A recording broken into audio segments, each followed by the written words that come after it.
Hello mga ka-Fenny! So yan, hapon na nga pala yan. Hinahanger ko lang yung mga boxer ni Maki dahil naubusan ako kanina ng hanger. Tapos, nagpakain na rin pala ako ng alaga namin. Ayan, naglalagay ako ng pagkain nila. Tapos, pinakita ko yung itlog ng pato at itlog ng manok. O, sobrang sapot nga pala dyan kasi may lahi kami dating gagamba, chariz. Tapos yan, pinakain ko na yung mga manok namin sa labas. Yung mga manok naming nakawala is kumain na yan.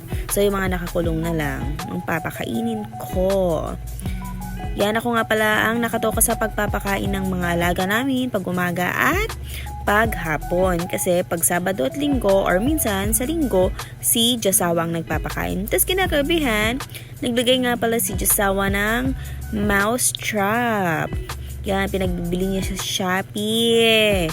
Adik rin to sa Shopee. Nagugulat na lang ako, may mga parcel na dumarating. Naglagay nga pala si Josawa ng mouse trap dyan kasi pag gabi, nagugulat kami. Ang ingay-ingay ng mga sisiw. Siguro may mga dumadaan na daga.